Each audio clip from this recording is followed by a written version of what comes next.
comédie romantique à l'anglaise, par exemple, avec des histoires de mariage un peu louches. Là, vous devriez être... C'est plutôt une émission de filles, on va dire.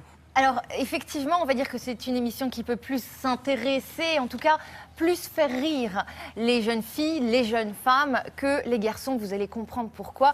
Il s'agit d'une émission qui s'intitule Bad Bridesmaid. Ce qui veut dire quoi? Ce qui veut dire mauvaise, méchante demoiselle d'honneur, diffusée sur la chaîne anglaise ITV2.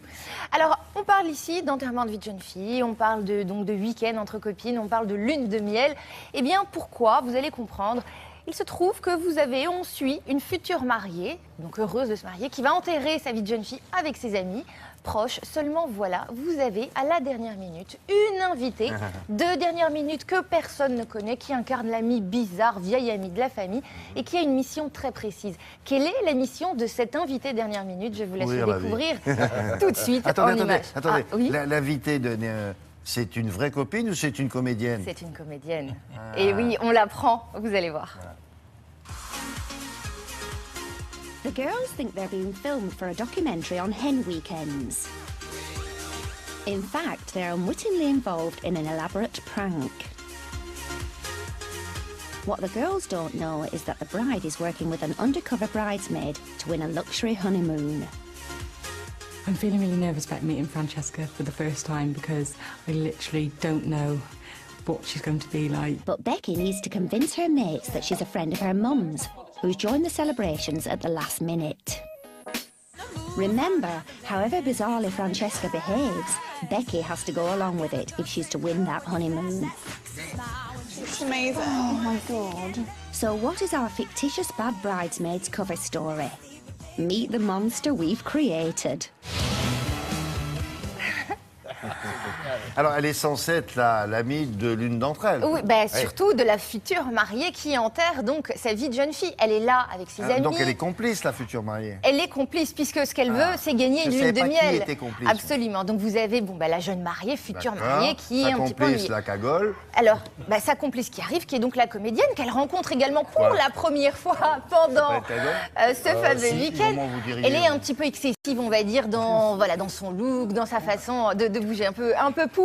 On peut se le permettre, puisque mais après tout... Comment dit-on pouf en anglais? On dit pouf. Pouf, pouf. On va rajouter un petit puf. Petit puf. Puf, daddy. Puf. Alors maintenant, elle prend son rôle très au sérieux. Comment peut-on s'y prendre donc pour pourrir un week-end de vie de jeune fille avec une future mariée qui doit vraiment jouer? Il faut que vous expliquiez que les autres n'osent rien dire parce que c'est la copine. Exactement. Voilà, de celle qui va se marier. Donc on ne va pas lui dire mais t'es invité n'importe qui. C'est ça le problème. Par respect et puis en tout cas pour ne pas pourrir le fameux week-end de la personne. Alors petit florilège de petits moments un petit peu désagréables. Comment peut-on ne pas péter les plombs? On ne sait pas. Mais regardez. Oui. This evening, we will be learning a dance routine.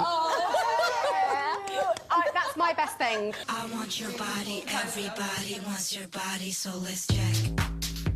Let's check. This is definitely more of a challenge for me. She is very, very dramatic. You always with the sash. Something on. What about strapless? What about bubble dresses like that? You need to think about it and make a decision.